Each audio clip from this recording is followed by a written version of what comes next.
The undefeated Bella Vista Broncos are back in action tonight, hosting the Rocklin Thunder of the Sierra Foothill League.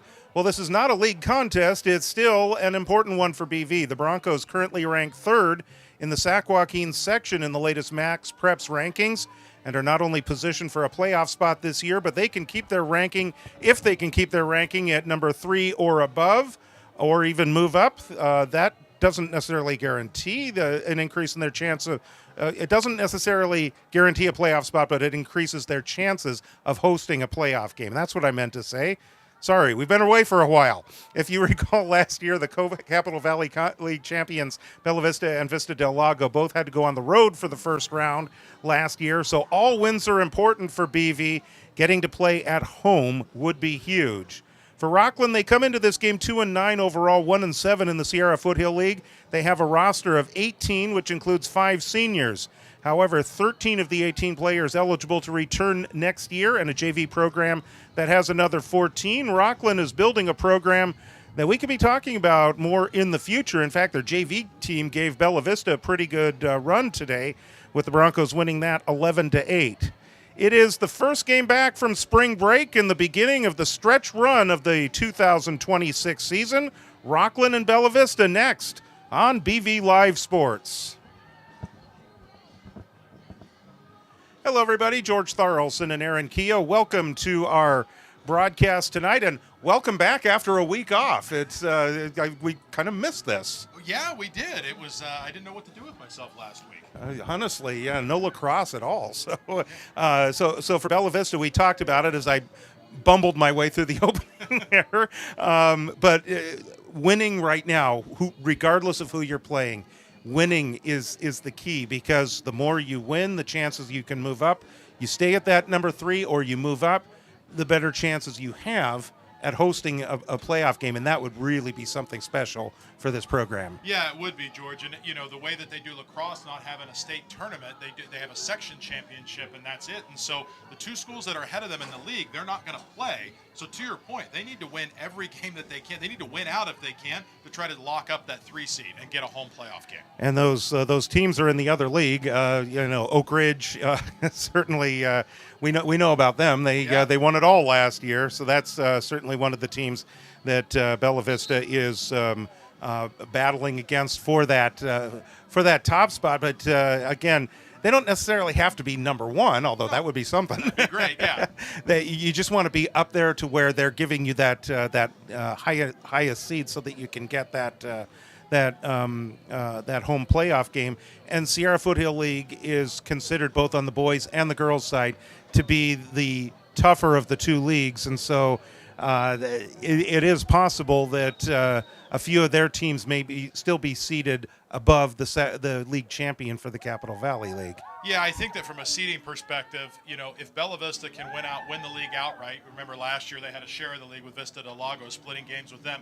If they can win the league outright, it would be hard, I think, in the opinion of those that are responsible for seeding, to bump them out of that 3 spot. But if they don't win out, then to your point, that Sierra Foothill League conference is so strong that very well that could move them down, and we don't want to see that, because we'd like to have a home playoff game there. And as far as the business at hand tonight with Rocklin, again, Rocklin is a team that they're struggling this year, 2-9, 1-7 in the Sierra Foothill League. This is a game that on paper you look at and you think Bella Vista should roll. However, we've heard of trap games before, and nothing would make Rocklin happier than to knock Bella Vista off the world of the undefeated. No, absolutely. And we talked a little bit before we went on our spring break of sorts, so to speak, from lacrosse, that this is a critical game for them. They've been off for a week. They did get some practice in last week. First day back to school for Bella Vista and San Juan Unified. First day back. That always is a little bit rough for people getting back into the routine, and now we're playing lacrosse. It's a warm night tonight, and so Bella Vista is going to have to be on their game, because, as you mentioned, Rocklin has come to try to upset the Broncos. We don't have a lot of information about the Rocklin Thunder, but we can tell you that the players that we want to look at are number 32, Allison Kwan. She had 5 goals in their game against Christian Brothers not long ago.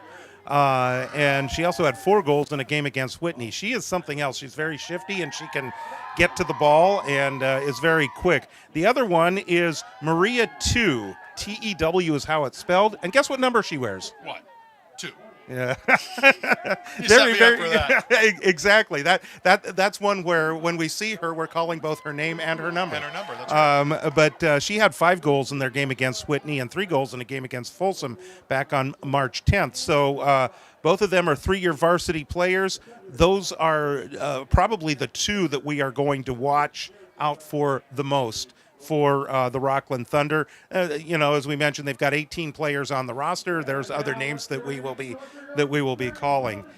In the meantime, for Bella Vista, I guess it always starts with Julia and Regan.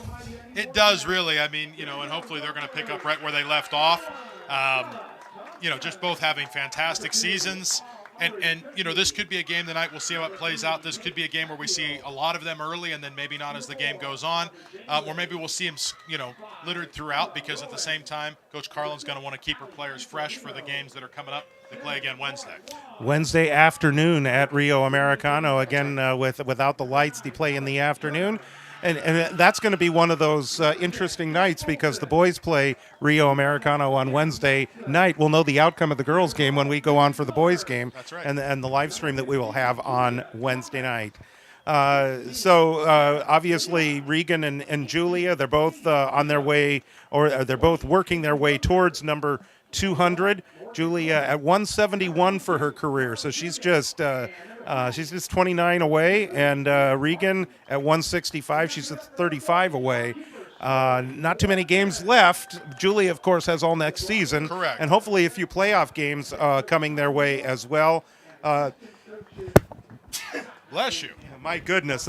Sometimes, even when you're live on camera, you can't prevent that from happening. Nope. So, but thank you. Yeah. So hopefully that's there will be some more opportunities. Would love to see Regan get to 200 before her career comes to an Yeah, end. I mean, I think with Julia, it's not a matter of if, it's when, right? Because as you mentioned, she has a whole another year left. With Regan, you really want to see her get there. She's a senior. She's a captain. You'd really like to see it. The playoff games will help. But it'd be great if she could do it before the regular season. Mm-hmm. Heck, maybe she'll do it on senior night. What a way to cap off. Wouldn't that be something? Yeah, that'd be great. And your heart just goes out to Regan, because she missed so much of her sophomore year due to injury. This would be a non-issue. Correct. If she had been able to play that whole year. So I would love to see her get to 200 this season. And so I think it's 7 games left, so there could be an opportunity to do that. We will see what happens. All right, the players are getting ready to take the field, and we're just about ready to get this one underway. And we will have Bella Vista and Rocklin. Rocklin in the blue, Bella Vista in the white. And we're just about ready to get this one underway here at Bella Vista High School.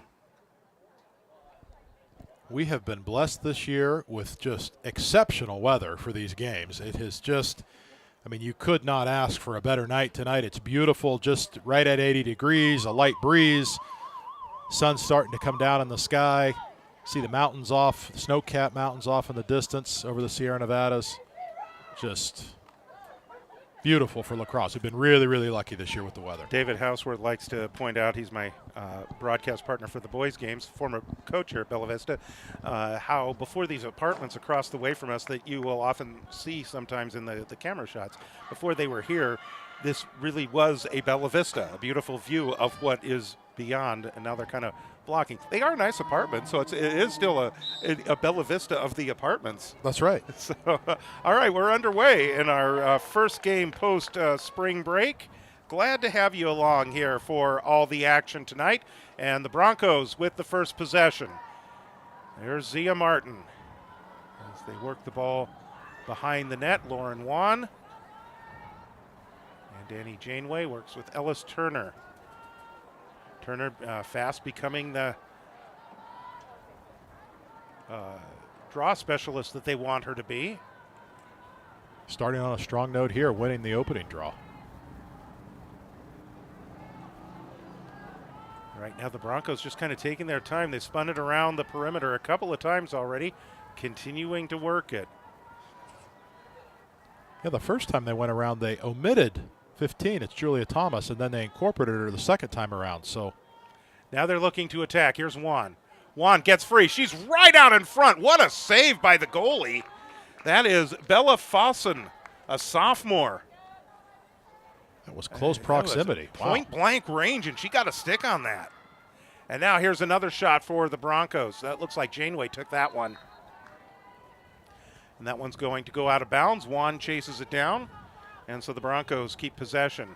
Yeah, interesting. Rocklin doesn't have anybody behind the goals, so those shots have been kind of gimmies for Bella Vista to get the ball back, I mean. Looks like we're going to get our first 8-meter shot, and that's going to go to Ellis Turner.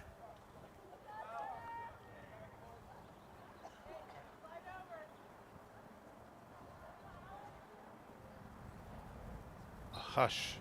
Turner bounces it, and another save by Fossen. Thomas picks it up. Thomas looking to curl the crease. Now she drives, and now back to the X position. Audrey Janeway.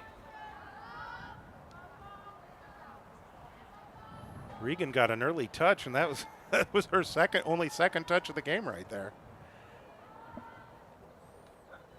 Broncos very methodical and very patient. This is something they're going to need as they play once they get into the postseason. Janeway looking to drive. Janeway on the ground, loses possession.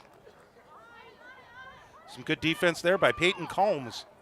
Now over on the sideline, Broncos jarring the ball loose, trying to come up with the possession. Julia had it for a second, loose. Now she's got it again. Julia Thomas out front. Julia!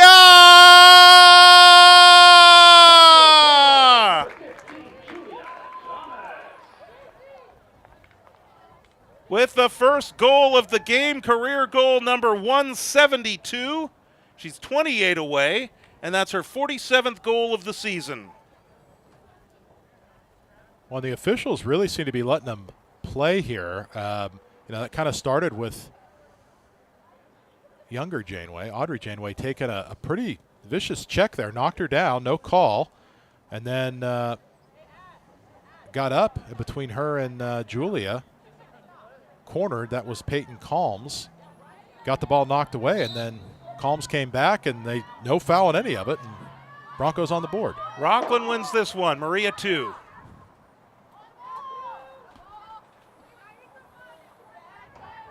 She's right out in front now. She's sent back behind the goal. Ball comes loose, and Kelly Olson comes up with it for the Broncos. Nice defensive stop there for Bella Vista.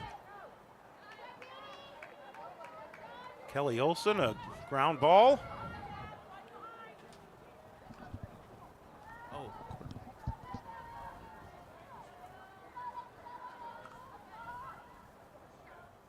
Here's Regan out front. That one is in the back of the net. Regan Silvers gets a goal. Nice assist to get the goal there. And we talked about them at the top of the show. Both Julia and Regan, both on the board early in the first quarter. Less than a minute apart with those two goals. So for Regan, career goal number 166 and her 32nd of the season. One of the things, too, I mean, we talk a lot about momentum. Rocklin coming in here, clearly wanting to upset the undefeated team, but struggling a little bit this year, 2-9. Broncos being out 2-0 early can be a little deflating for the visitor, and so Bella Vista wants to keep the pressure on. Look at Regan reach in and take that one away from two. Two had the perfect position to get that loose ball, but Regan just reached in and said, nope.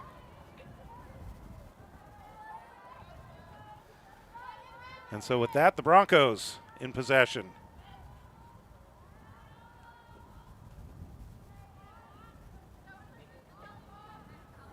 Here's Ellis Turner at the top.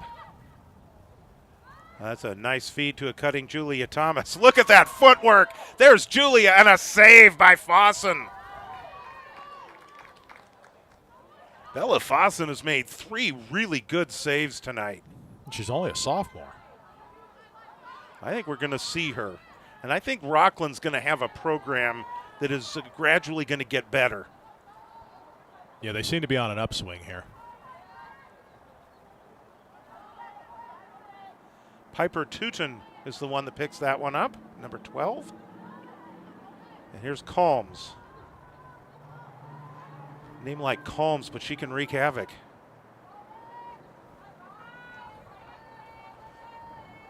Audrey Butso, number 20.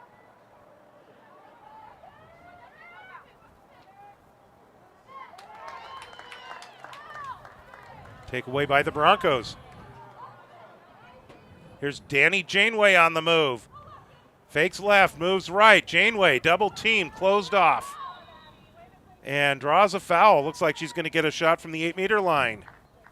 Good takeaway on defense. I think it was Julia that got the takeaway. Got it up the field. Puts the defense on their toes and draws the 8-meter shot. Good opportunity here for Bella Vista.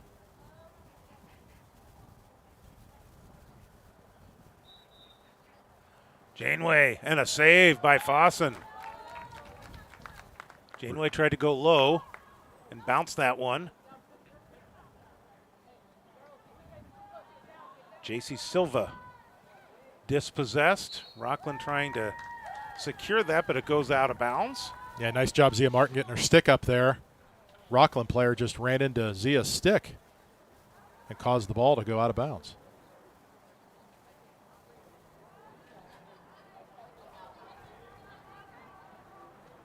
Audrey Janeway gives it off to Julia.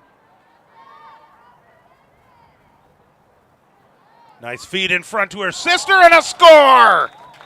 The Janeway connection.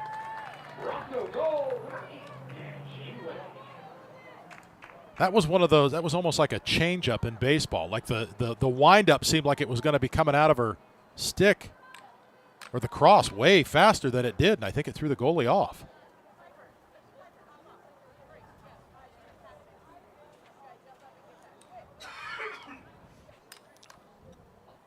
Halfway through the first quarter here, and Broncos have a nice little 3-0 lead.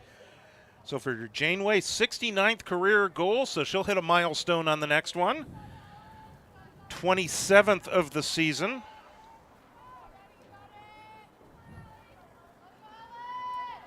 And a few of those, the 27 this year, have been assisted by Audrey Janeway, including that last one. I hope they're enjoying playing together as much as we're enjoying getting to call it, because that's quite special to be able to do that with your sibling. Yeah, and we actually remember we got to talk to him after a game recently. That's right. And they got to talk about how cool that is. And Danny's assisted on some of Audrey's goals too. So yeah, there's another no call. They're really letting them play tonight. Here's Julia, which I'm a fan of, by the way. Julia, oh my gosh, I just love watching her footwork. Julia scores again.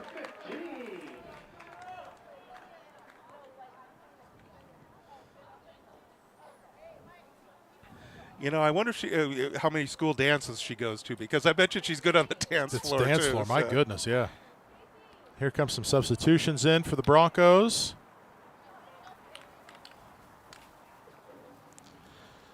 So that's number 173 for Julia.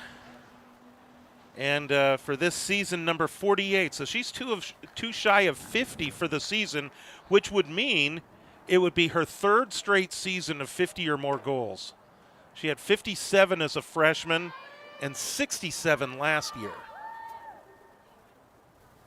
Make sure I had that. She had 58 as a freshman. Sorry. Didn't want to shortchange Julie. I'd never hear the end of it.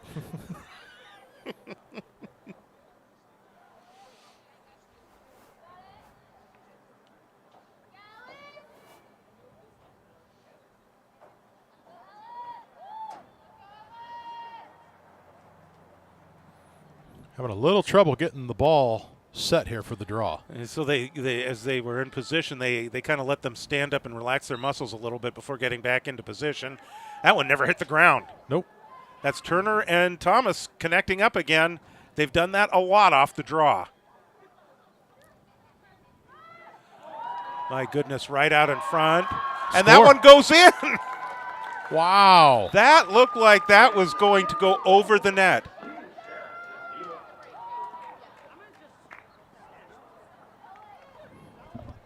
That was Sarah DeMuca. Sarah DeMucha with the goal.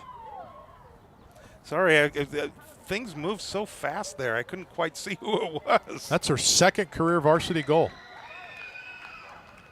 If your stat sheet is correct, which I have no doubt that it is. So I feel very confident in saying that. Well, yeah, she only, she just had the one goal so far this year. So yeah, second goal. So goal number 2, good for her. You know, it was fun watching her play basketball too this year. Gotta love multi-sport athletes. There was a game. It ultimately went overtime, and unfortunately, Bella Vista lost it. But she hit a 3-point shot within the final minute that tied the game, and I think was the reason why we went into overtime. And then Bella Vista had a couple of opportunities to put it away in overtime, and it just didn't work out for them. But it was all set up by that 3-point shot by Sarah DeMucha.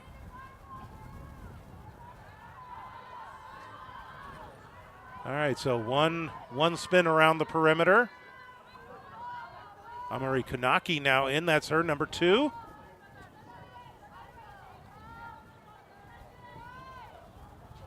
Stella Thompson is in for her first action tonight too, or at least the first time we get to call her name. And Julia, Regan, and Zia Martin are all on the bench right now, getting a breather. Out in front, Danny Janeway. She'll work her way behind the net. She's got one tonight already. Working her way, looking to curl. She's out in front. That one goes wide. Lauren Wan, smart to step out of the way of that one. Mm-hmm. Because I think if it hits her and goes out of bounds, they might not get the possession, right? I think you're right, yep.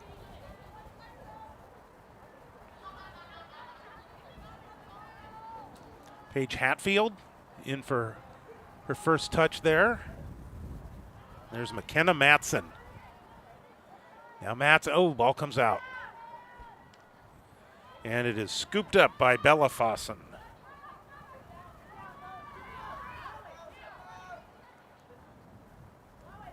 Right now she's just taking her time.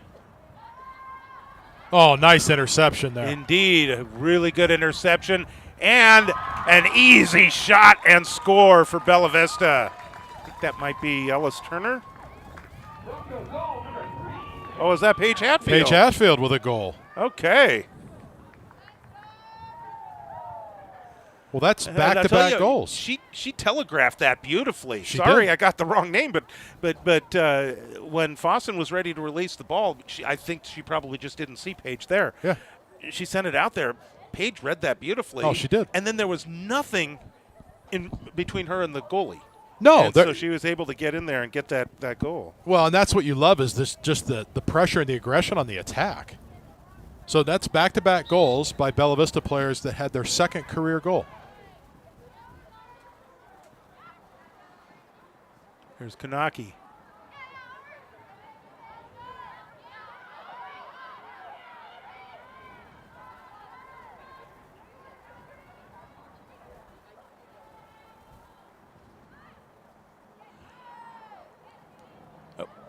On the ground now. We do get the whistle this time. Should be an 8-meter shot for Janeway, I think. Or Turner. No, Janeway. I think the Janeway sisters are both wearing the pink laces on the shoes. And there's a shot and a score for Danny Janeway. Second of the game. And for Danny Janeway, career goal number 70.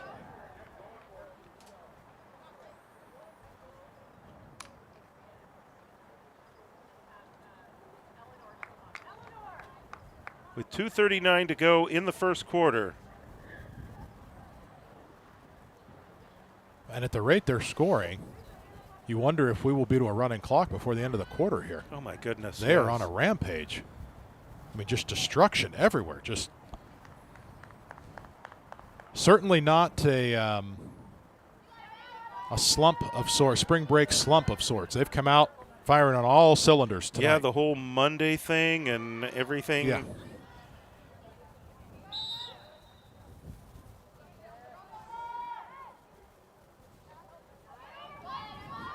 This is Piper Tooten. Rocklin has not been in the attack area very much tonight. and kind of tilted toward the other end of the field.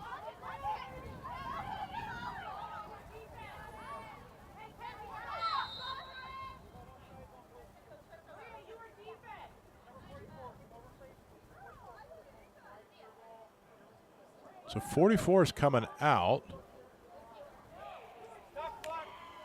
Stop the clock. Okay, we're going to get a. Are we going to get an announcement? No, it's just Bella Vista ball.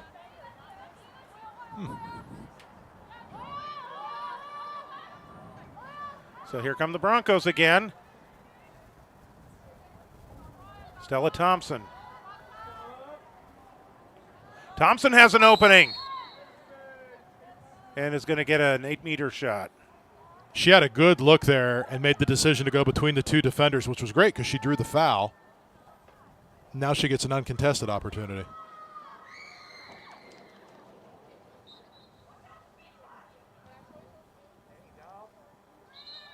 That's a crease violation.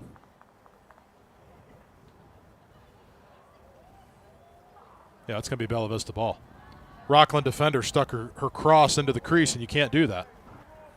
The Broncos will get the possession back. Looks like it's going to originate from behind the goal. Thompson over to Zia Martin. Here's Martin. Thompson again.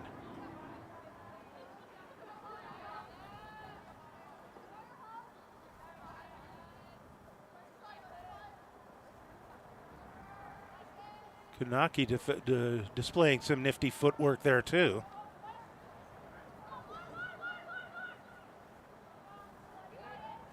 Here's Zia. I think she's going to get an 8-meter shot. All right. Good stick work there. Keep staying with the ball. She lost it, had it, lost it, stayed with it, and drew the foul. Really good work.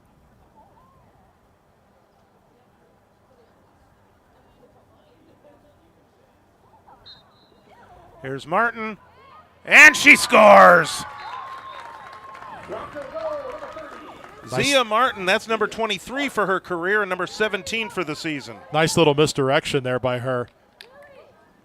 You know, and if you're the goalie, and obviously I'm not a goalie, but, you know, you wonder, is she going to release? Is she going to release? Is she going to release? And then a little quick changeroo, and right around the goalie she went.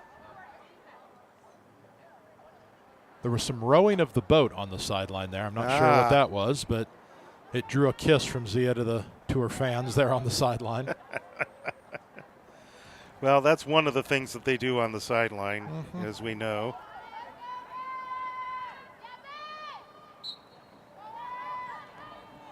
And Matson taking the draw that time for Bella Vista. This one's going to go over to Rocklin.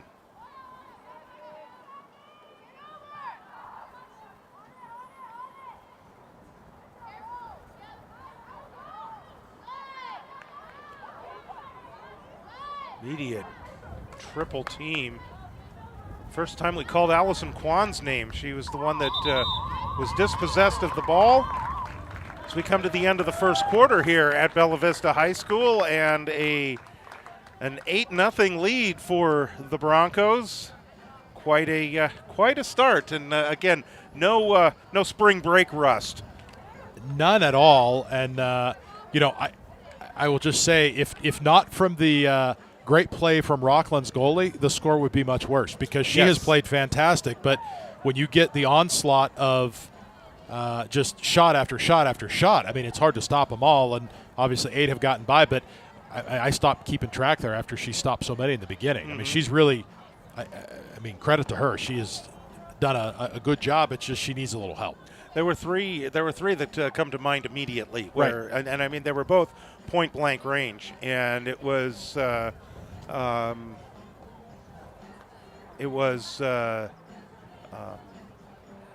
you know, she was just right there and very calm too. Yeah, I mean, just collected in what she was trying to do to get the ball out, and you know, it just, yeah, it's hard on a night like tonight when it's 8-0 already, and you know, we're talking about the opposing goalie and how great she's played, and you go, well, what are you talking about? But you know, that ball is traveling really fast, and it's coming from a lot of different weapons with Bella Vista.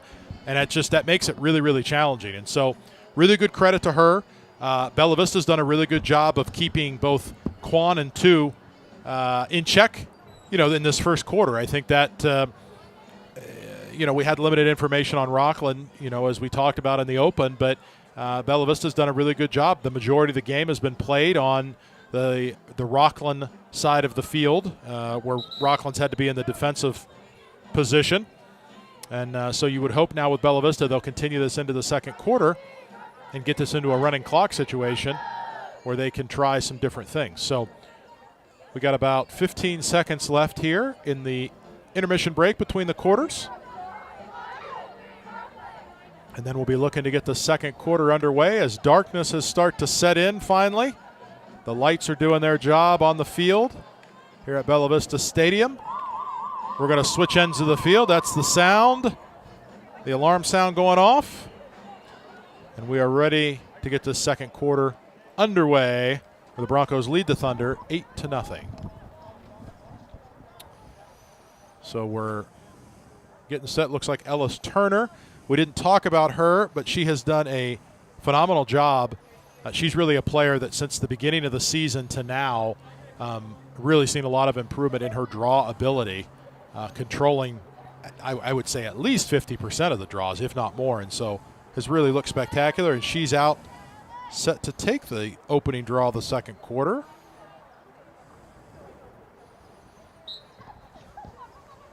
Against Allison Quan. And Bella Vista controls. Indeed they do. And sure enough, it goes to Julia really quick here. Right out in front to Danny Janeway, and that one goes wide. And again, if you see, the Broncos had two players behind the goal right off the bat, so they keep possession, keep the pressure on the Thunder.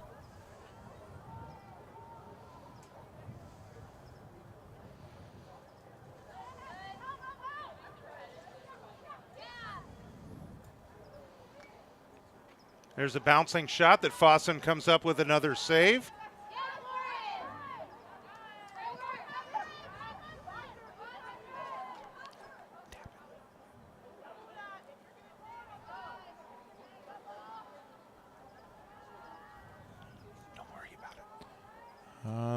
Looking to go around the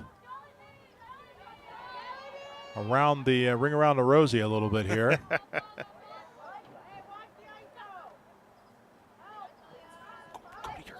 And Julia's got it. She lost her stick and kicks the ball out. I didn't know that was legal, but I guess it is. There's no... You can actually kick the ball. Well, Julia lost her stick and decided to play with her other appendages, so that's fine. I would expect nothing less from number 15. She's got it again. And now Martin back behind the net.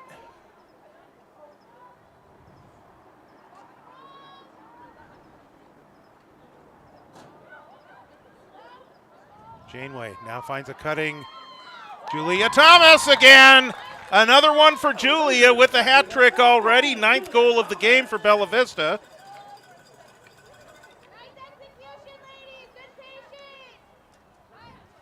And at the 11:25 mark. 10:05 mark. 10:05 mark. I'm sorry, we've got some technical issues going on. So the clock is not correct on the screen just yet, but we will get that fixed. Well, I'm glad you said something, because I was starting to say there's no way that all that action happened and only 35 seconds came off the clock. Yeah, that didn't. Yeah, we're I know that doesn't make you feel any better, but it makes me feel better that I'm not losing my mind. So, yeah, there's some issues going on right now, so we'll get that fixed. I can tell you that the scoreboard is correct. So Bella Vista controls again. Julia's got it. And that one goes a little bit too high.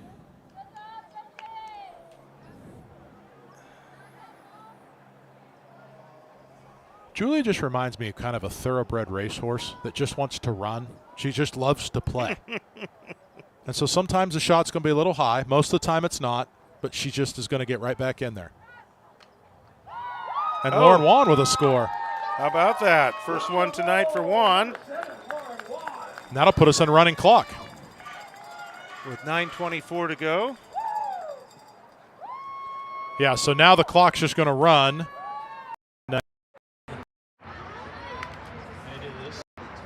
Around minutes. So as long as the score stays at a 10-point spread, that clock will continue to run. You're fine there, Marlo. You're fine there. If it doesn't, if the spread gets within 10, then we'll go back to a regular clock. It's coming. But so we'll keep playing here. We'll keep playing and we'll keep troubleshooting as well.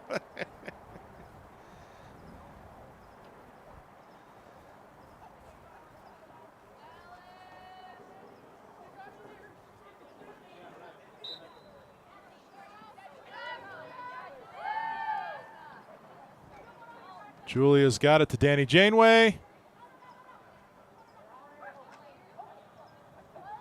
And Fossen now scoops that one up.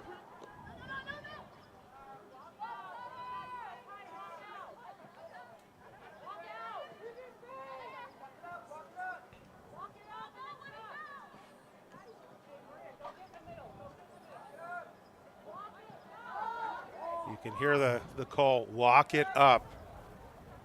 The goalie is at the football 20-yard line now before she launches it right to Carly Dugan. And here goes Dugan. Dugan's got to move. Dugan getting by. Dugan's going to have an opportunity here. Now she's sent wide. And they'll work it back behind the net.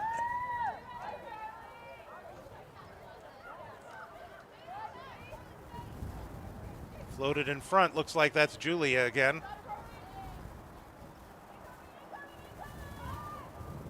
And now Regan Silvers. Regan with a score!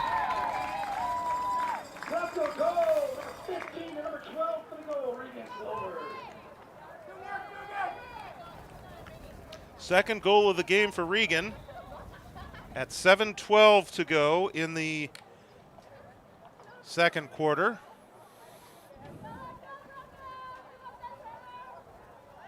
And Rocklin's just trying to figure out what they can do to slow this down a little bit, which has got to be frustrating.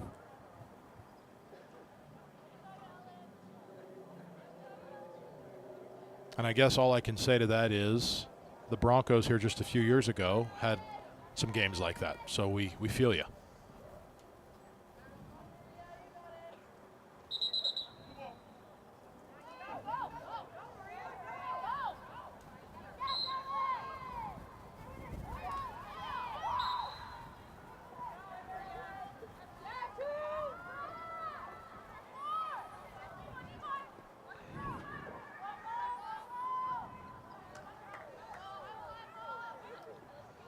There's Calms again. We haven't called her name that much tonight after that that hit she had on Danny Janeway. Here's Kwan. And again, Kwan is one of their top goal scorers, but she's been very quiet tonight. Trying to get something going. But could not get through that Bella Vista defense.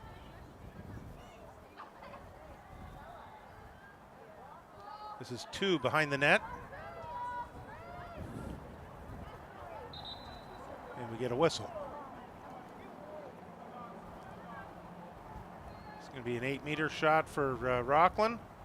It's going to be almost, it's going to actually start behind the net.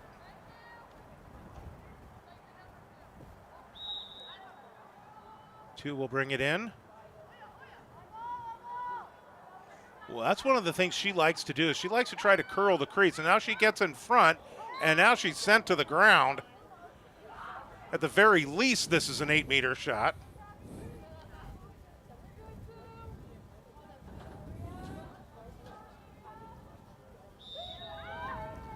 And 2 bounces it in the goal.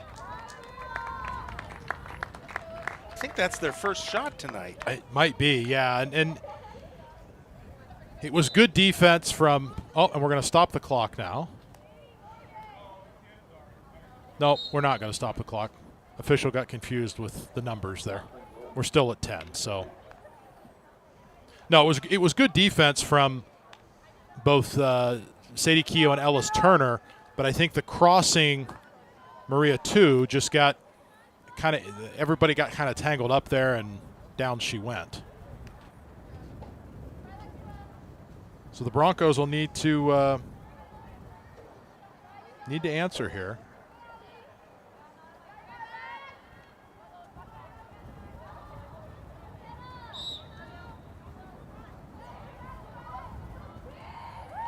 Kanaki comes up with this one. We are under 4 minutes to go before halftime.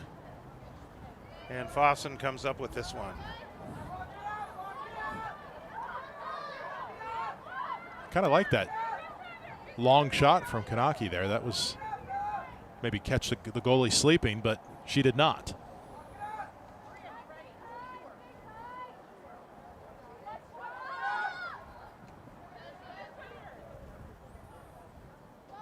Now Fossen's out at the 25-yard line from a football standpoint. And Zia Martin says trying to get a hold of it. 2 has it now. And up come the Thunder.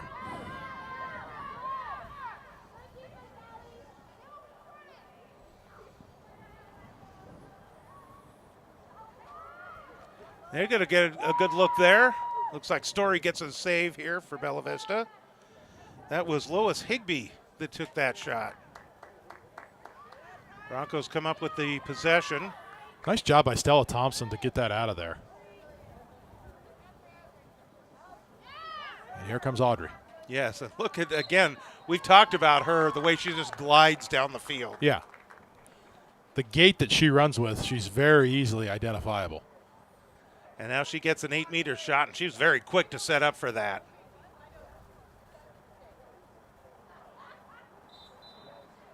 There's the shot, and she scores! So Audrey Janeway with an assist and a goal tonight.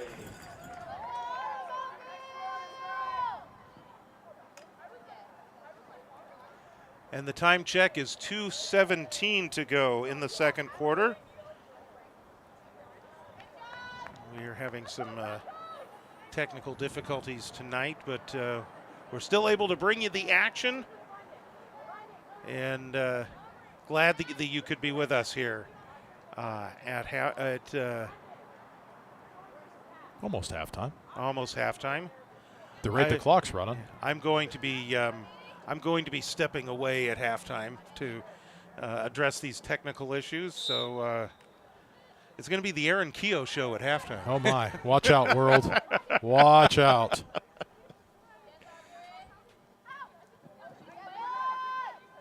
There's Zia. She's got one tonight already.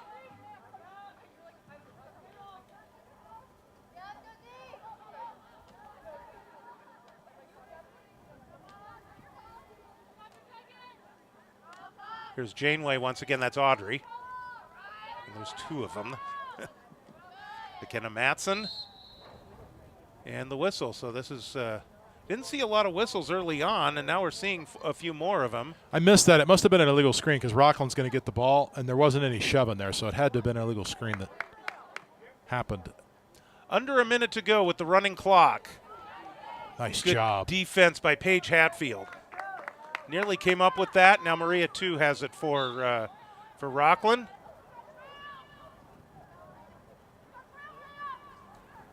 You see some nifty footwork on the part of Maria 2 as well, as she spun one way, then spun the other way.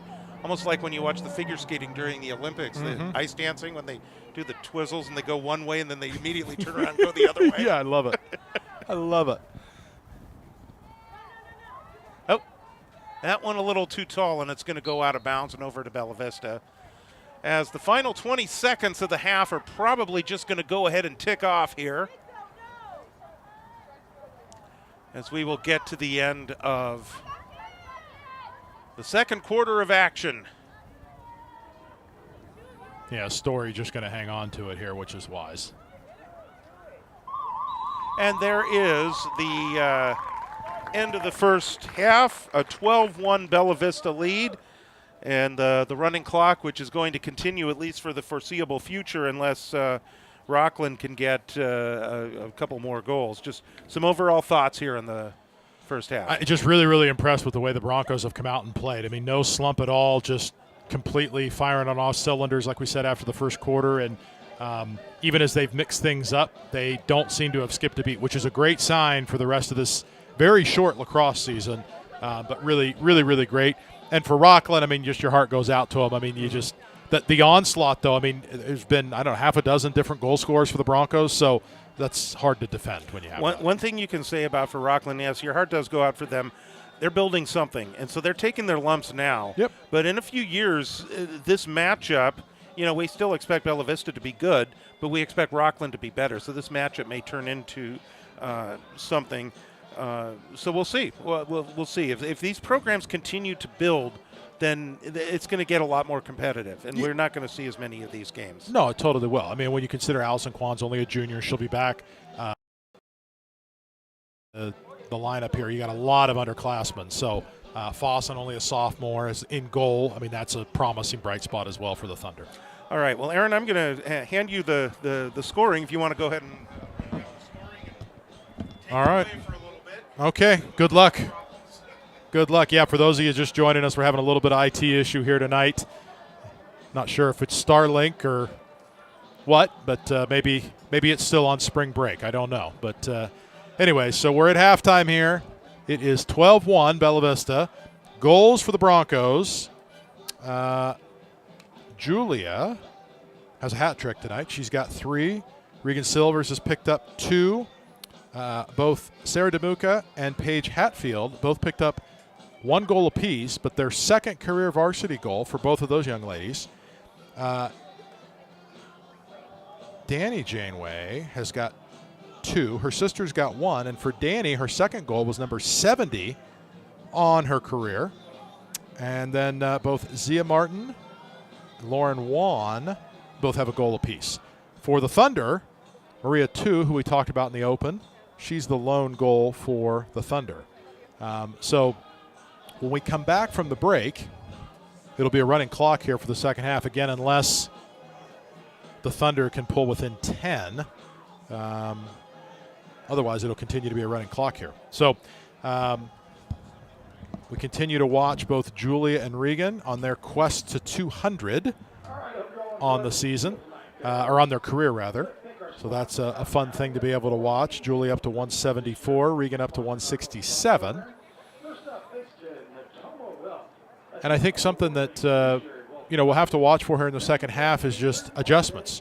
You know, how well can teams adjust? I see Coach Carlin York down helping her players with a couple defensive strategies to maybe not pick up quite as many fouls. They hardly had any in the first half, but you can always be better. That's one of the great things about sports.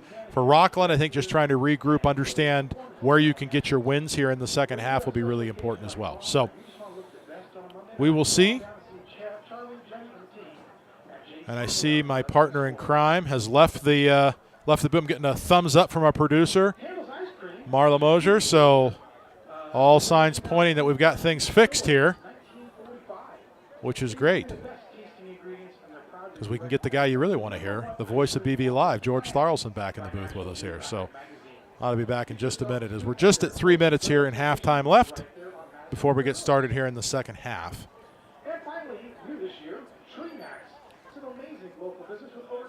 I got a thumbs up from our producer, so I'm hoping that's a good sign, maybe. Well, let's go ahead and test it right here. Hey, look at that. We're back on. That was one of the issues, is our camera froze. We had a couple of cameras freeze, and it's somehow these things tend to have a mind of their own sometimes. Well, I guess better that it froze and they weren't able to see us than the field, right? Because nobody wants to look at us anyway. So we did have a brief frozen shot, but we have a way of overriding that. In post, okay. When other stuff freezes, the main hub doesn't. Oh, gotcha. Okay.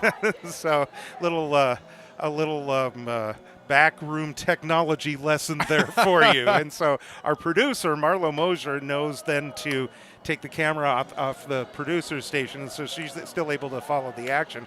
We didn't have the clock for a while. We didn't have the second camera. You didn't get to see us in between quarters, which, I'm sure you were thrilled about that. Sure, that's right. That's right. But in any case, thank you for bearing with us. Hopefully it wasn't too much of an interruption on what you saw, because as we mentioned, that when those things happen, it does, we have some workarounds to at least to where you can still see the action. Yeah. So hopefully that wasn't too bad. But we're ready to start the third quarter. So let's get this one underway, and it's a 12-1 Bella Vista lead. And we're underway in the third. Bella Vista going right to left. And when we get a chance, we will talk about what our plans are for the coming week. We've got the girls will be on the road later this week to take on Rio Americano. Here's Stella Thompson. Thompson with a look. Fawcett, check that new goalie. Marcella Salmon-Leitner is in now at goal.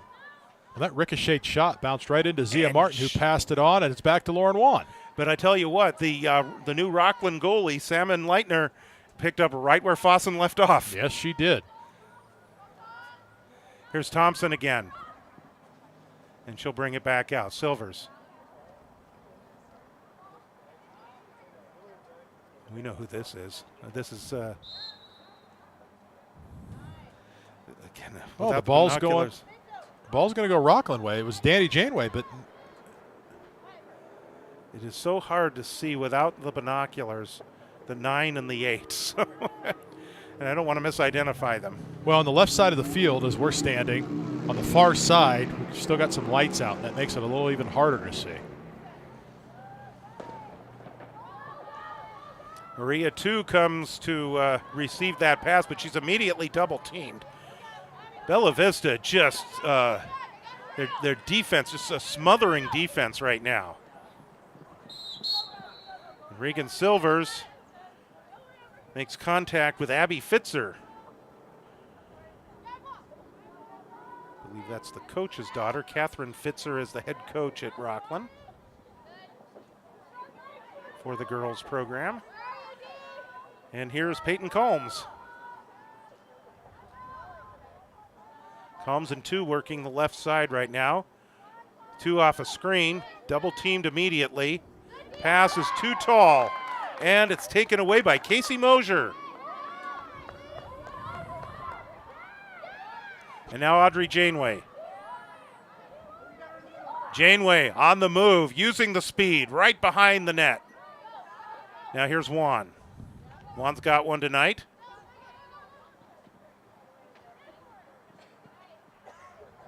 Now Thompson. Back behind the net once again.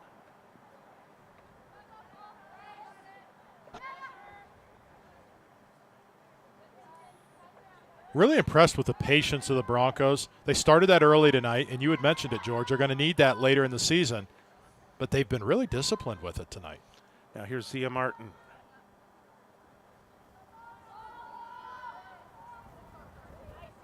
Ooh, good defense on the part of Rocklin.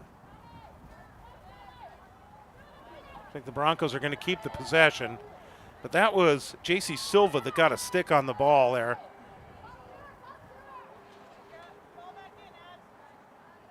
Here's Thompson once again.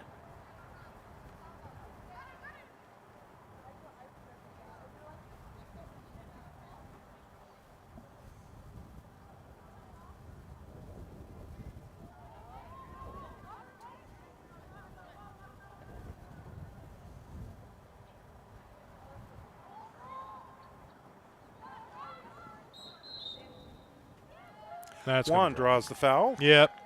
Too many sticks involved there.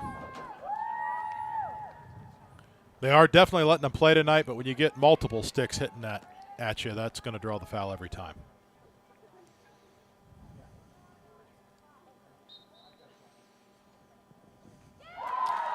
And Lauren Wan draws another goal.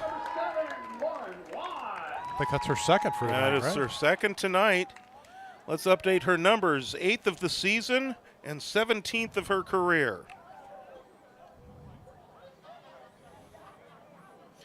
And that comes with 7:40-ish left.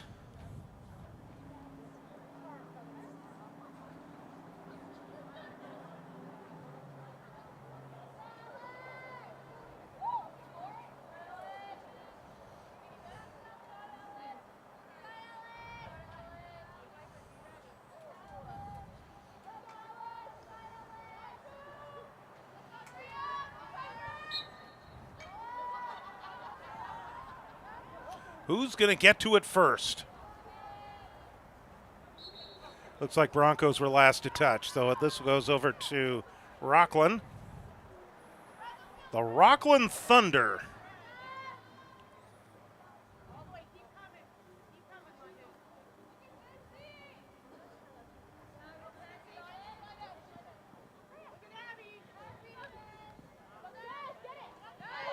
Janeway with the pickup. Nice pass. Lauren Wan again. Wan winds up on the ground. She's going to get another 8-meter shot. Looking for her hat trick.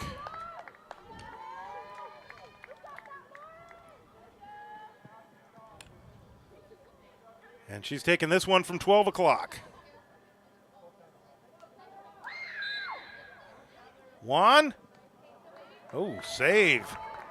Nice job. Marcella Salmon Leitner.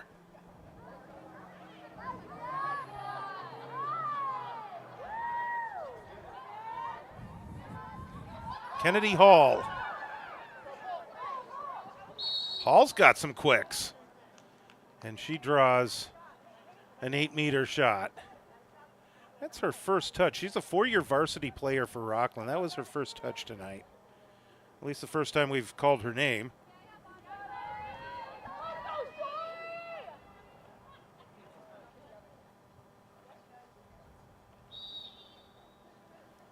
Hall finds the net. Second goal for Rocklin.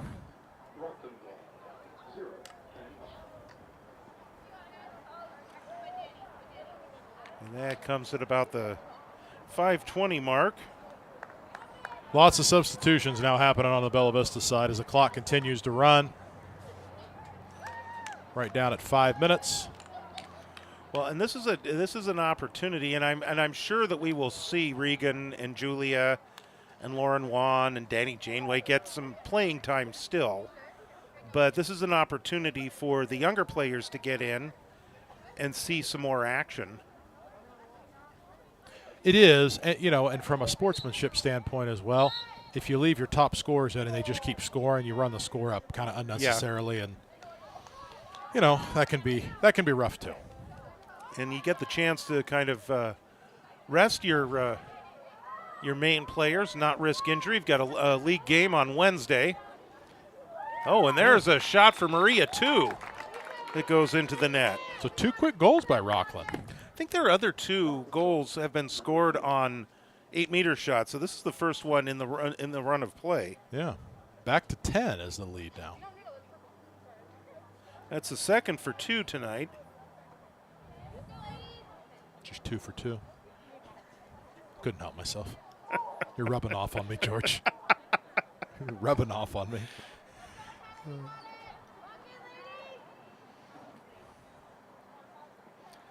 And McKenna Matson will take the draw here. So again, McKenna takes some of the draws, but normally it's Ellis Turner. This gives McKenna a good opportunity to get some reps in as well. So as they go ahead and take the draw here, and Bella Vista wins it with Julia Thomas. Well, we'll watch and see what Julia does here. She thought about it. She sure did. And now we'll see if the Broncos spin this one around.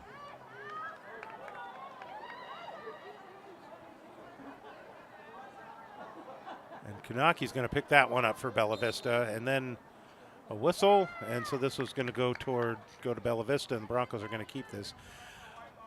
Bella Vista girls team will next be in action on Wednesday. This is at Rio Americano, and so they will. That's going to be a 3:15 or 3:30 start over there. Yeah. It'll be in the afternoon. Our next live stream is actually that same night, because the Rio Americano boys will be here to take on Bella Vista on Wednesday. That is April 8th. We will see the Raiders and the Broncos. And yes, the AFC West matchup. On Thursday, we're back again on Thursday for a boys game. This one I'm really looking forward to. Village Christian is from Sun Valley, California. That is just north of Los Angeles. Oh, wow. They are on Easter break, as they call it on their calendar, this week, and they are traveling up north for a couple of games. There's Bella Vista drawing an 8-meter shot. They are going to be playing Bella Vista on Thursday, April 9th. You see that on your screen right there. Then they're going to play at Folsom on Saturday. So they're up on a little mini swing to the Northern California during the time they're off school. And Salmon Leitner comes up with the save there for Rocklin. So that will be on Thursday. Looking forward to that one. They are undefeated Village Christian is undefeated in their league. They're like ranked number 31 in the state of California. So it's going to be a big test for the Bella Vista boys on Thursday. And there's a shot that it must have come off the pipe. Yeah, it hit the pipe. The net moved a little bit, but no goal. It didn't go in. Broncos come up with it. That's Sadie Keogh.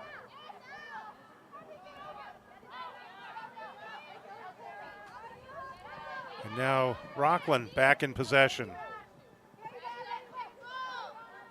This is Abby Fitzer.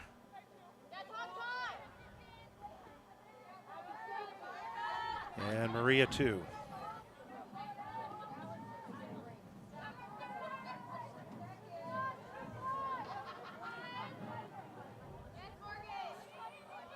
J.C. Berrigan, number 9, was the one that worked back behind the net. Now Fitzer once again. That 30-second call is the time in the quarter, as you see on your screen. We're less than that now with the running clock. And there's a shot that the Broncos come up with. Or actually, it looks like we've got a whistle. It's going to go over to Rocklin. I think he's for saying an it's 8-meter shot. It's untimed, so clock's going to run out, but they're going to keep she gets the shot. She should just wait for the clock and the sound. Now she takes it. There's the shot. And a save by Story Wharton. Wow. So that brings us to the end of the third quarter here. If it's an untimed shot, I'm thinking that of course the clock's right there, she can see it. Sure. But I'm thinking that maybe you just wait for the clock to run out, because that way you're not, as you're shooting, the siren doesn't go off. That's right. Yep. Or something like that. So anyway, that's Aaron Keogh. I'm George Tharlson. Thank you so much for joining us. We've missed you all as we were gone for a week. That's right. But hope everybody had a wonderful Easter. And we're glad to have you back with us. We were talking about our broadcast later this week with the boys playing Rio Americano on Wednesday and Village Christian on Thursday. Our next girls broadcast is a week from tonight. And I was looking at the statistics, and Julia and Regan are pushing towards career goal number 200.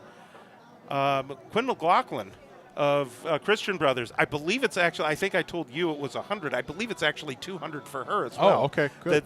That she's pushing for. And the numbers are lining up to where she might actually have a chance to do that on Monday, unless she does it this week beforehand. Sure. So we'll be on top of that as the mighty Quinn and the Christian Brothers Falcons come calling on Monday, April 13th. That'll be our next girls broadcast for you. So we'll be on at our usual 7:05 p.m. start, and then 7:15 on the opening draw. So while we have been off for a whole week, we're right back at it, right back in the swing of things, and it's just as busy as it was beforehand. Yeah, just game after game after game, which is great. We like to. I mean, it's the way you get better is by playing. So that's Indeed. Good thing here. And we're also winding up the rest of the season too, and just kind of looking at my notes. Broncos, they have 5 games remaining. They'll be at Rio on Wednesday, home against Christian Brothers, at Vista Del Lago 2 weeks from today. That's a big one. Yep. And then they'll close out the season on senior night, April 22nd, versus Wood Creek, which we our final girls regular season broadcast, but hopefully not our final girls broadcast. Hopefully we'll have more, yeah. Just a reminder that for the playoffs, everything switches over to NFHS, but we'll still produce the broadcast. We'll still call it. It'll look the same. It'll just be in a different place. and we'll tell you all about that. We'll have that information posted up on the BV Live Sports Facebook page and also on the YouTube page. We'll let you know where to find the playoff broadcasts should we be blessed with the opportunity like we were last year with a road game in the playoffs. Ellis Turner to take the draw to start the fourth quarter.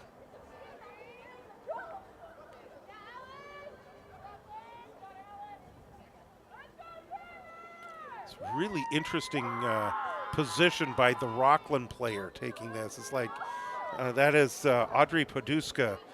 It's like she almost had her back to the ball. Yeah, it was. But you know what?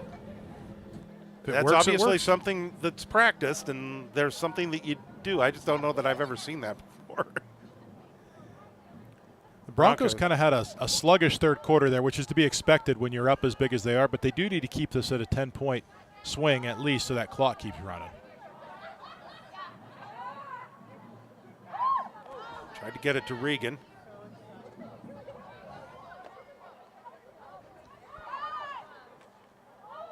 Turner dispossessed. Thomas picks it up for the Broncos.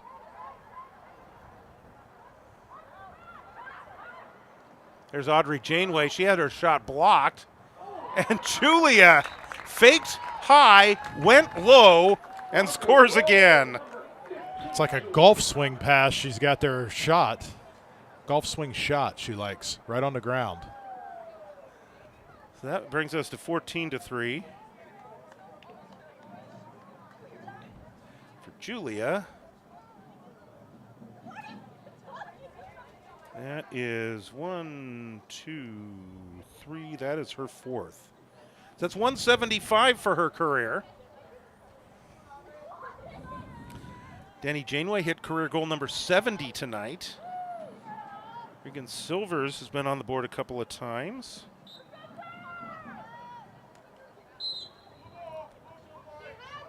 Regan's career total now at 167.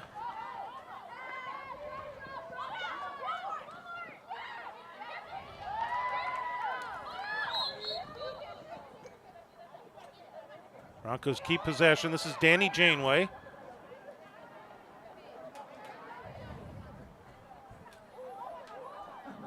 Now Zia Martin. That's going to draw a 12-meter or maybe an 8. She was just outside the 8-meter line. So this backs up to the 12.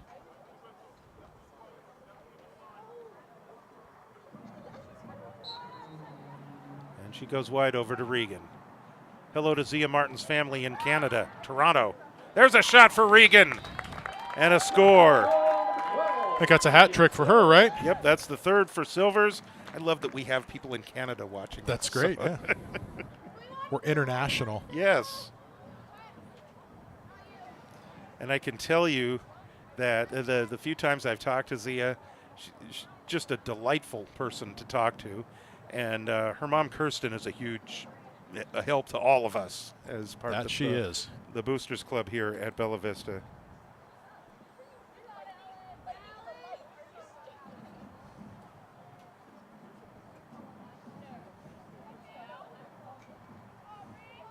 But Kirsten was telling me a few weeks ago about how the extended family in Toronto is frequent viewers of our broadcasts, and so if you're staying up late with us, where it is 11:15 in Toronto, thank you.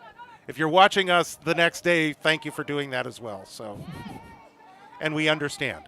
That's right. Julia Thomas splits the double team, is still there. My goodness. And we get the whistle. And it looks like Zia's going to get this shot as she took the pass, and the whistle blew almost right as she received the pass. I wish they'd have let her take the shot because I think it would have gone in. Here comes Martin.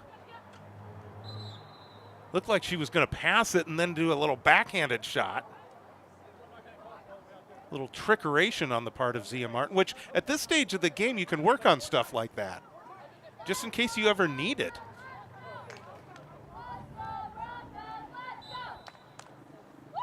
Here's Janeway. Audrey. Hui. My goodness, that almost looked like a Randy Johnson fastball there. I think she was trying to get that to Canada, speaking of Canada. Well, maybe so.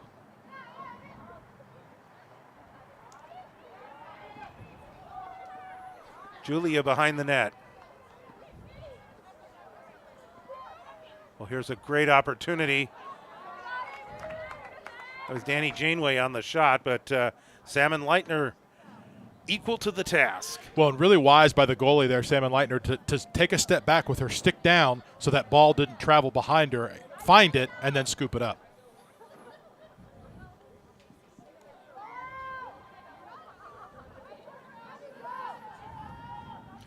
Good defense there by Morgan Corder of Bella Vista, staying with Maria too, stride for stride. J.C. Berrigan picks up the ball. Now here's Kennedy Hall. She's got a goal tonight for Rocklin.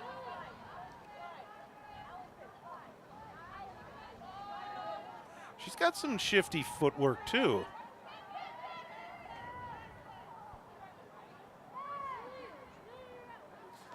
Fits her. Now Maria too. Corder with the defense.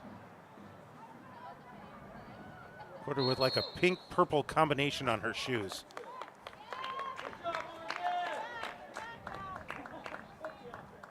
And gets a shout out from the crowd.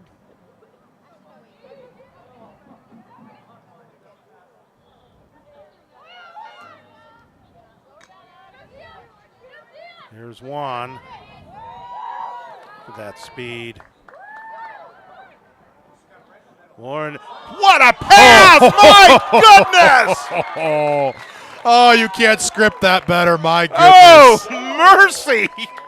Wow. That was excellent. A beautiful pass from Lauren Juan right to Julia Thomas, and Thomas with the finish. Credit to Lauren. I mean, that was a great shot by Julia, and credit to Lauren for seeing the field and see it exactly where Julia was going to be and placing the ball just at the perfect spot for Julia. For Thomas now, that's her 5th goal of the game, 176 for her career. And that's going to be it for that group. Regan, Julia, Ellis, Danny, they're all off now, the final 5. What a game for them.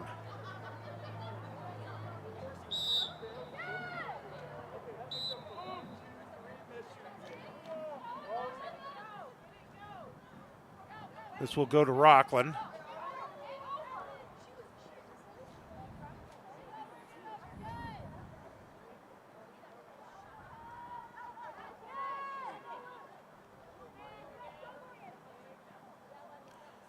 Maria two. Two is a senior. She will graduate this year, but as you mentioned, Allison Kwan, their other top goal scorer. Two gets her 3rd tonight. Kwan will be back next year. She's been very quiet tonight. She has. Maybe an off game for her. 3-year varsity player, but very quiet as Peyton Calms comes in the game for the Thunder. So for two, she had 2. I guess now she has to change her name to 3. To 3, that's right. It just seems very appropriate that with the name she has, the number she wears. Mm-hmm. All just fits in perfectly here. Indeed it does. We're getting down to the end of this one here, coming up on 3 minutes. And again with the running clock.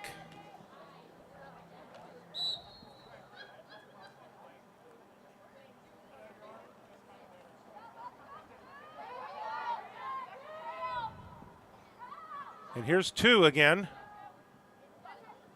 Weaving her way. She's going to take another one and put it back in the back of the net again. Yeah, and you're seeing a little bit here just the frailty of some younger players, in the spot there trying to get adjusted. I think the Broncos would like to win the draw here. Yes, they would. And maybe put an end to this mini run that Rocklin is on. Still an 11-point difference.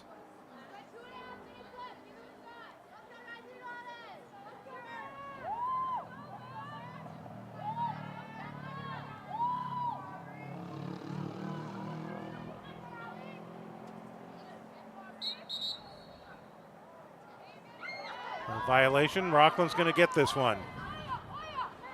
Poduska.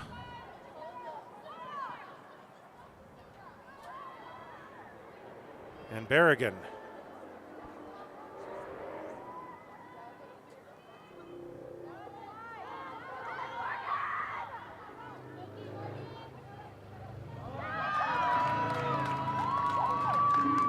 Good defense by Kanaki. Bronco on the ground. That's Morgan Corder. She's all right. About a minute and a half to go. Here's Calms.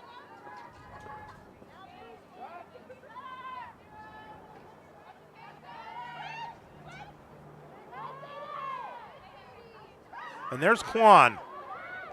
Quan finally gets an opportunity, and Story Wharton equal to the task as this one goes out of bounds.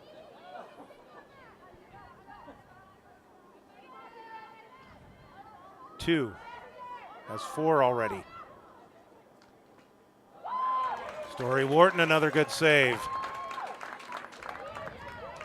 Story hasn't really been that busy tonight, but she's come up with a couple of good saves. She's been there when it mattered.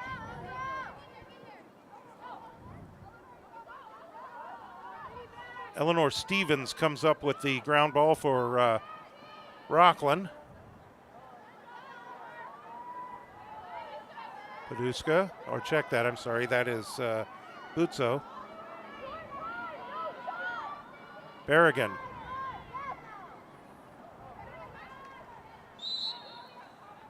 And we get a whistle and an 8-meter shot coming up with 17 seconds to go. I think it's going to go Bella Vista's way. I see the official down by Story motioning. Yeah. Okay, nope, it is. Nope, you're right. Loose ball. Story Wharton comes up with it, and you know what? She should just hold on to this because the final seconds are going to tick off, and the first game back from spring break is a nice victory for the Bella Vista Broncos. They win this one by a score of 16-5. Yeah, really good job there. I think what the official was saying at the end was to move the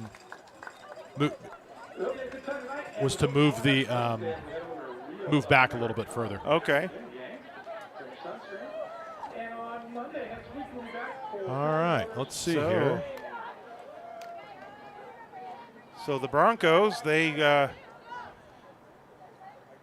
nice comeback from the break, yes, if you will. Yes, very nice, and looking forward to talking to Coach Carlin and a couple of the players here shortly after they get their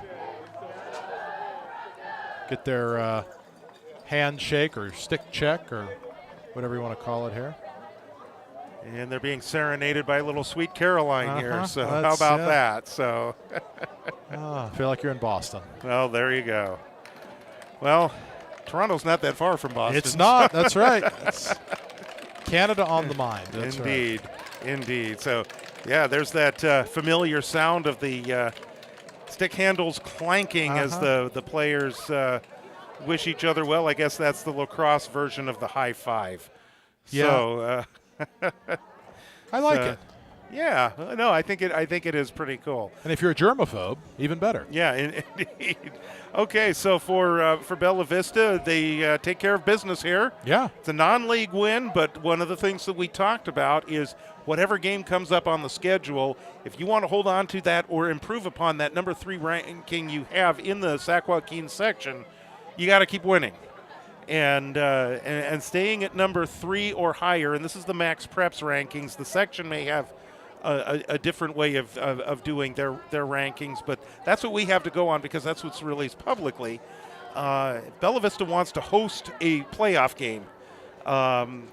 They need to keep winning, and finishing undefeated would be huge in that respect. Well, it would be, and when you look even a little bit, further out at the state rankings, Bella Vista I think sits at 36, and is it Oak Ridge at 35, or someone's right there at 35. So to your point, I mean, yeah, this was not a league game, but they are in the Sierra Foothill League, which is the premier league on paper, and so, that's a quality win.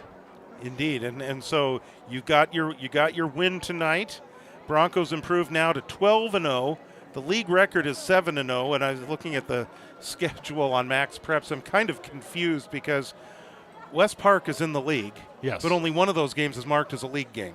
I don't know how And, that and works. I don't know how that works either because the schedule, unless I looked at it wrong, has 11 league games for Bella Vista this year, and last year they had 12. So I don't get it. But We don't make the rules. We just call the games. You are correct about that. And what we know is if Bella Vista finishes the season undefeated, they win the league because they've already got the win over Vista, and an undefeated season would mean a second win Correct. over Vista. And that one's 2 weeks from tonight. You know, Yeah, they get Christian it's coming Brothers up. next week.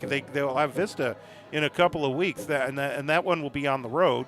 I think the Vista boys will be here that same night. So that's all looking ahead into the future. Well, something else too about Vista, it's difficult to play at Vista. You know, there's not a crowd like you'd have at a football game, but the lines on the field for lacrosse blend in almost with the field, the coloring, and that makes it a little bit difficult. I remember that from last year when we played there, that, the girls, when that ball's near the out of bounds, you get confused, and so that does play into it a little bit. So they got to be on their game. They got 2 weeks, and George, it looks like it's someone's birthday. Uh-oh. Kelly Olson, I think. Oh, and she's in street clothes tonight. I called her name on a play because it was usually where she would be. Sure. But look at this.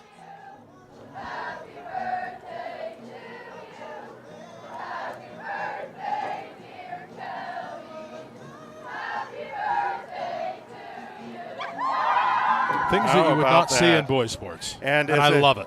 And as a senior, this must be the big 1-8 for I'm Kelly. going to guess it's the big 1-8. That's right. Yeah, I think that's probably just as the math would tell me that. That's right. So Well, that is official adulthood. So Well, and we've got players coming over. It looks like we got Ellis Turner coming with coach, Zia Martin, okay. because I saw green shoes coming. And, Oh yeah, there's Zia. Indeed. All right. Okay, we're. and Julia's coming too. Oh, good. Well, We got to get them moved into position though. yeah. We're just getting everybody. There you go.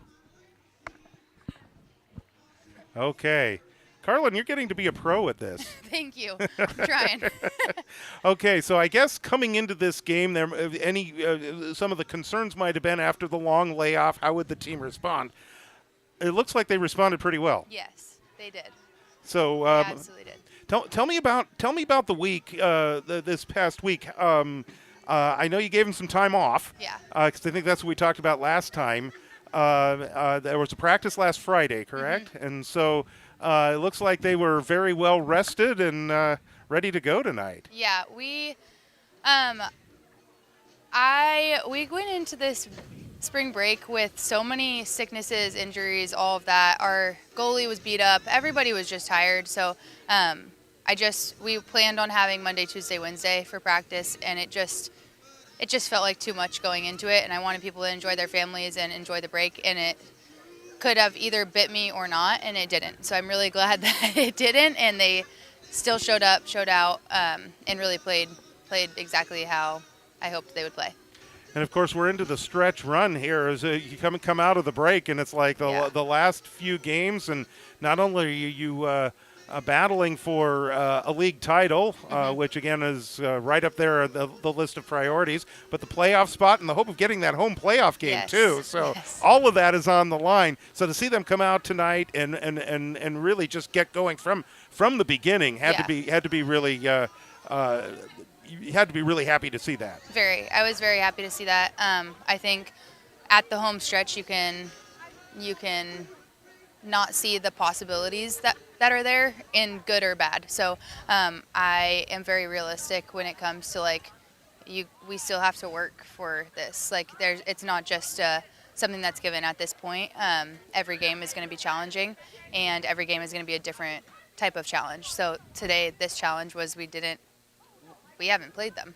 We didn't know anything really about them. We haven't played any of the teams that they've played. So all the review you could do on them, it's it doesn't do much good for us because we don't know any of the teams in their league. So going into this, it was like really trusting that we did enough prep and they work hard enough every day, and they're really sponges for the game. They soak in everything that they work on at practice, and I'm really grateful for that because it just showed today, and I hope to continue to see it show for the next 4 games and then till postseason, hopefully. And one of the things I noticed throughout the course of the game is even with the week off, there didn't appear to be any rust. It looks like you guys just picked up right where Yeah. you left off. Yeah, they're athletes, like ridiculous athletes in my opinion, and it's fun to watch them every time I do. It's really, really cool. You're good. It's okay. Go ahead. I like that they're aware of it, though. That's kind of cool.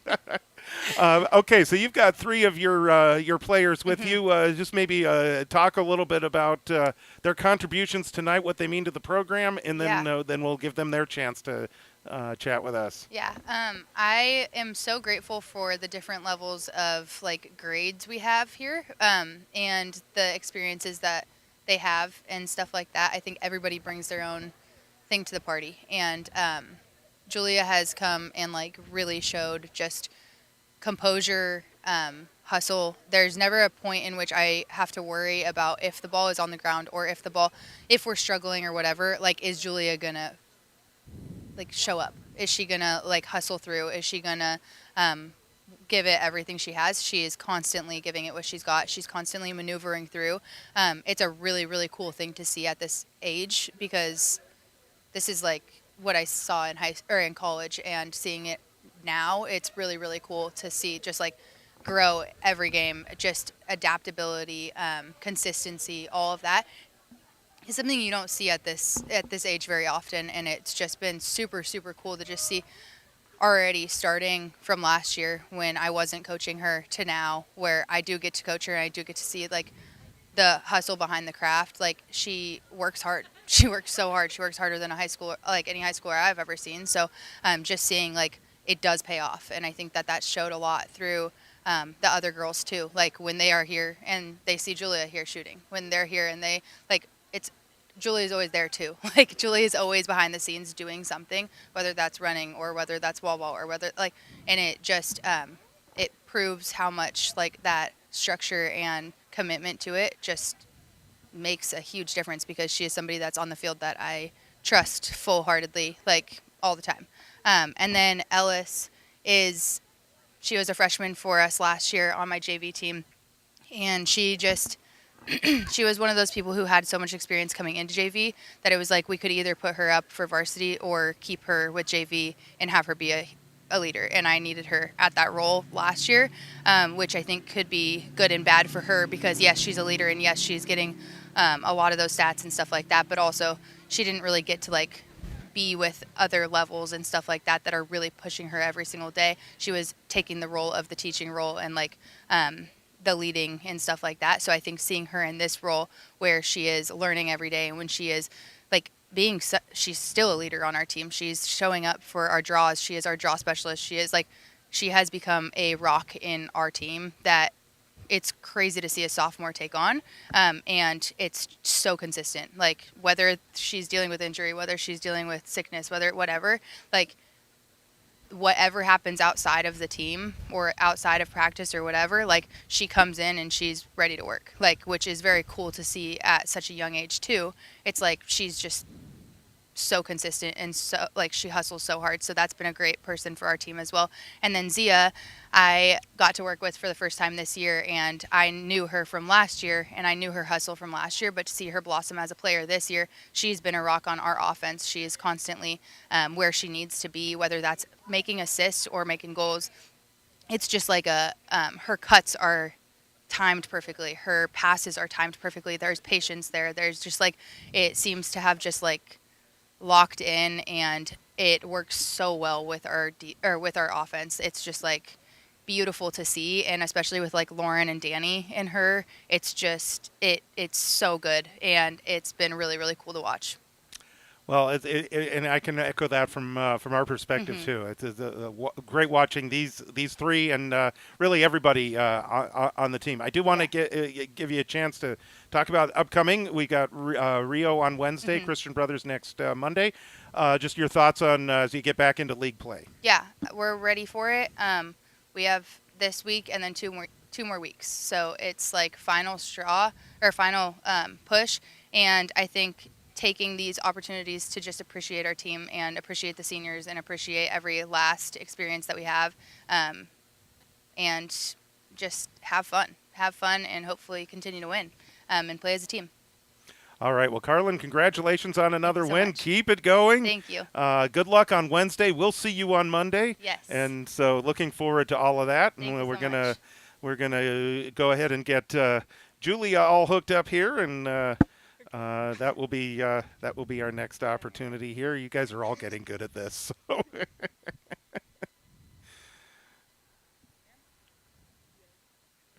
All right. Hi, Julia. Hi, How are you? I'm good. How are Yes, you? I'm doing fantastic. 5 goals tonight, 176 for your career. Not that anybody's counting or anything like that. but another great night. Obviously, it's been a bit since you guys played.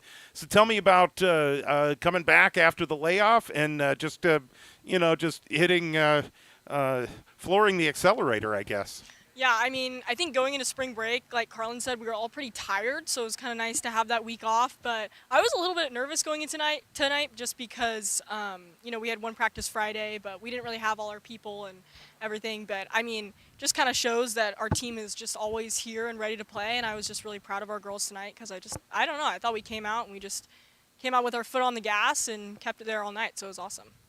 And that's what we saw. I mean, everything kind of just it's like there was no layoff at all. So I mean, tell me about.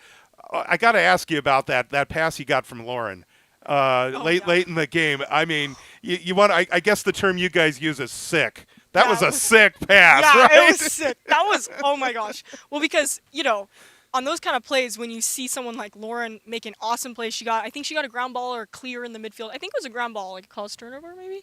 And you're just so excited about that because, Lauren's just an amazing player and she comes down the field like a million miles per hour and then you're just kind of like running and there was a moment I was like, oh my God, I'm open. And I was like, okay, I better score this because, you know what I mean? You want to get Lauren an assist. But she's put it awesome. perfectly. Perfect pass. Right to where you were going to be when the Perfect. ball got there. Yeah, and we've been working on that a lot in practice too. We've been doing like 3-man weave drill, which is like trying to find a pass on the run.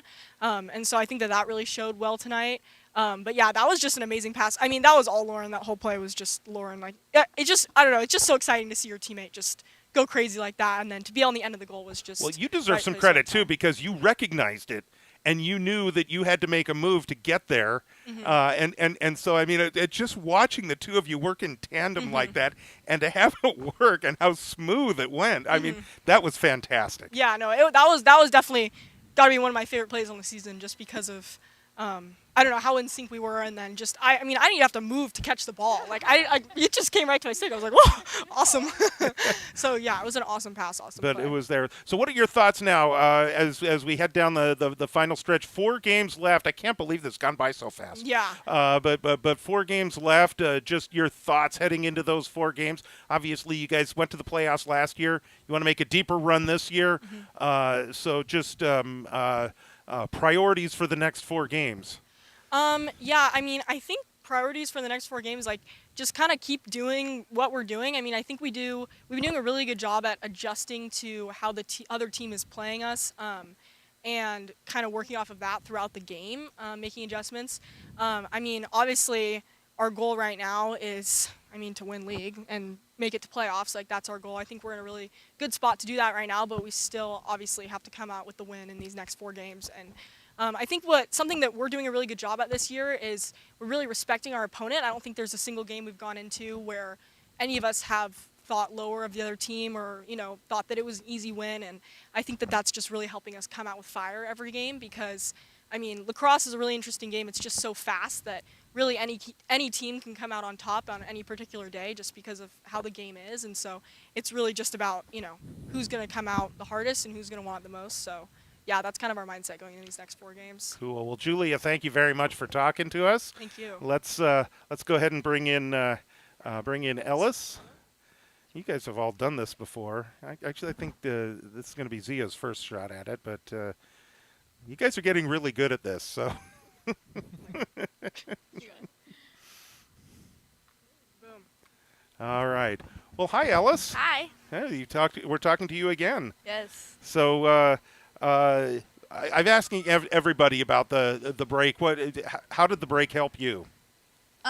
Before break, my ankle hurts so bad. It did. I heard it at one of our games, and it did not feel good. And so break, my ankle's good now. Didn't what?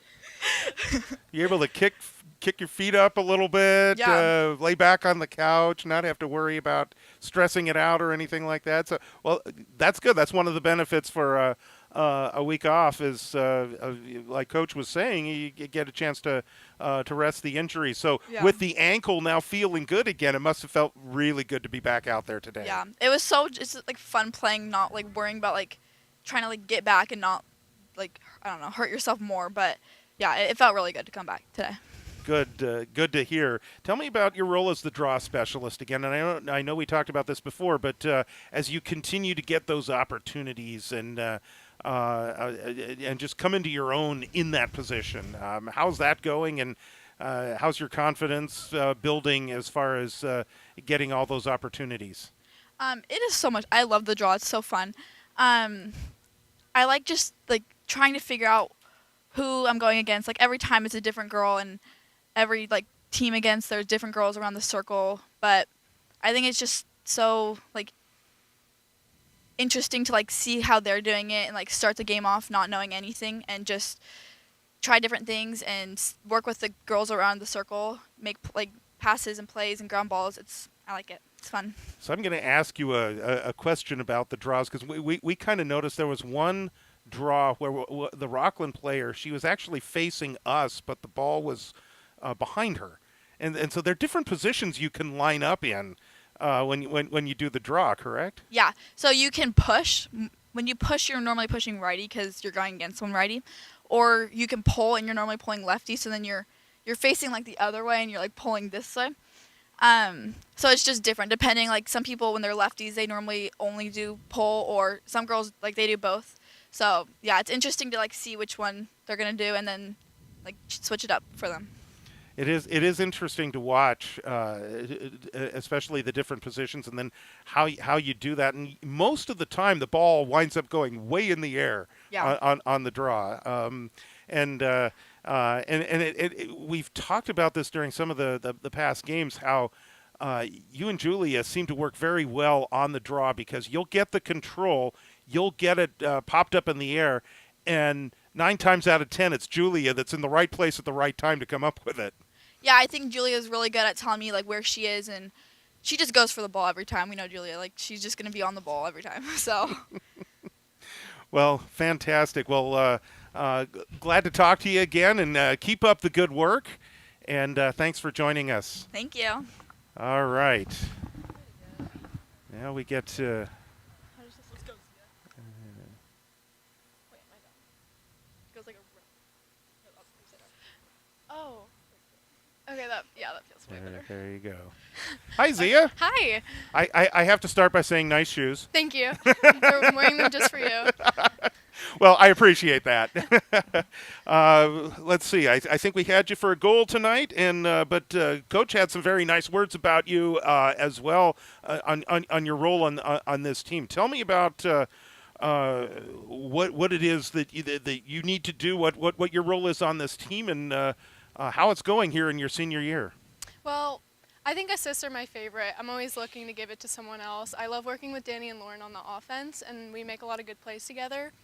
All the girls are great, and I feel like my role is right in the middle of everyone this year. I'm having a great season with everyone, and it's been a lot of fun.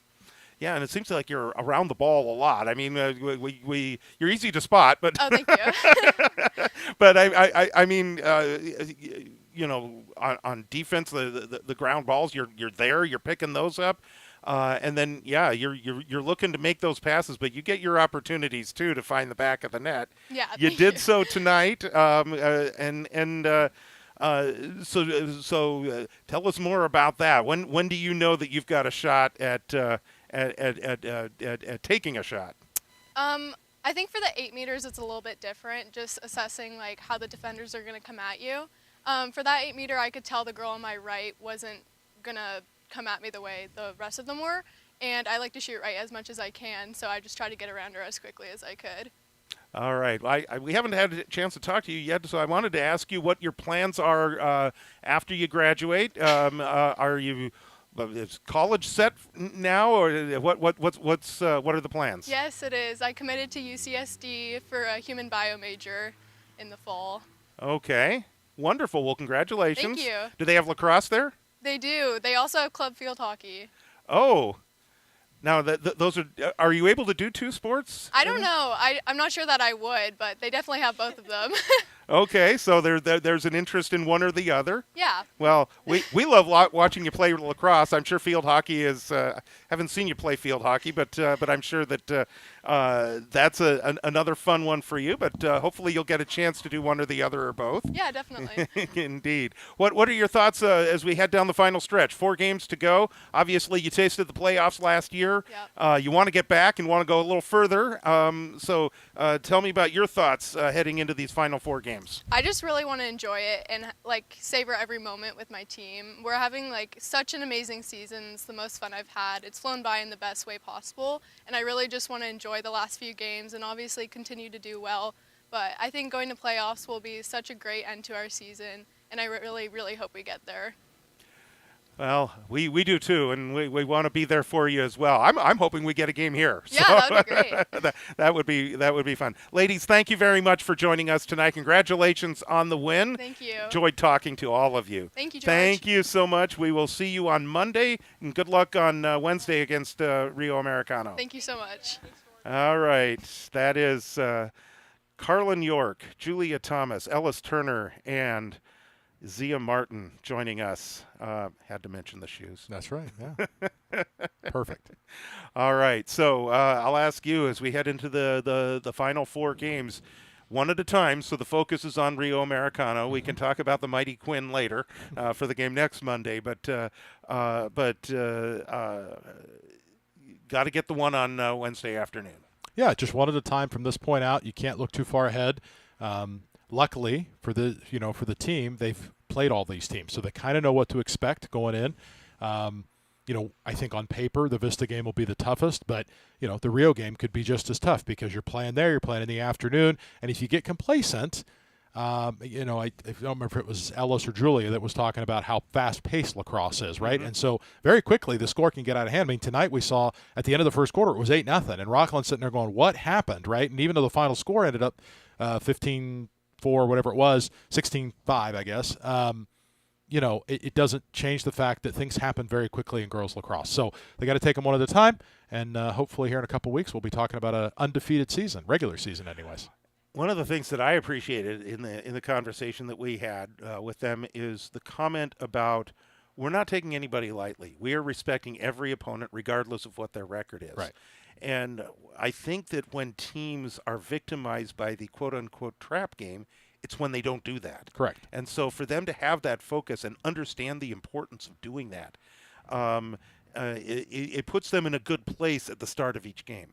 Yeah, I think so. I mean, they very much seem committed to one another, committed to the effort, committed to the cause, and I think that makes a big difference because you're right. When you get complacent, when you look ahead too far ahead, that's when problems can happen. So hopefully they can keep the foot on the accelerator, keep doing what they're doing, and keep finding success because they surely seem to be having a fun time doing it. They do.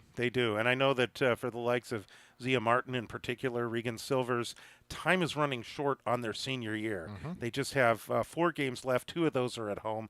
And I mean, we're going to be here for senior night and on the 22nd, and we're going to essentially be saying goodbye to them. But hopefully, it's not their last game on this field because obviously the hope is that we'll get a playoff game here. That's right. And certainly as high as Bella Vista is ranked here, and they are, I believe, the only undefeated team in the section. I think so. Now, yeah. when you talk about that, you know the likes of an Oak Ridge.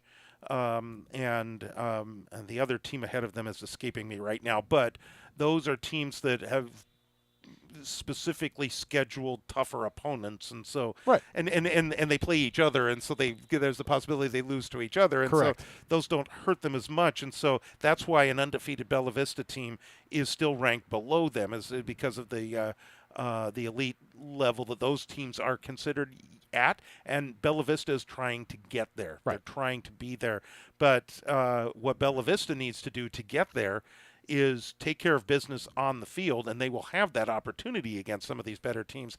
They can make a nice run in the playoffs. That's right. That's right. So the Bella Vista ladies will be in action on Wednesday afternoon over at Rio. That's the game the kids love because they get to get out of school early. That's right.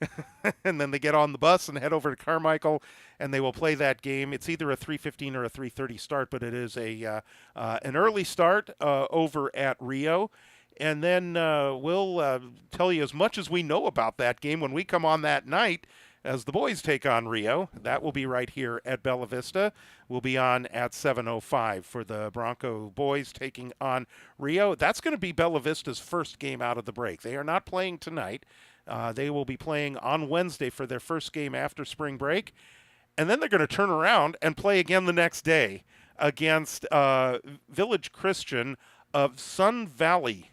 That's just north of Los Angeles. They're making the trek up north to this area to play 2 games this week. They'll play Bella Vista on Thursday. And they've got a noon game against Folsom on Saturday afternoon. So what a way for them to spend their Easter break. The lacrosse players at Village Christian going to do a little traveling, That's and right. a little team bonding. That's right. As a Sounds like matter a fun of fact, trip. it does.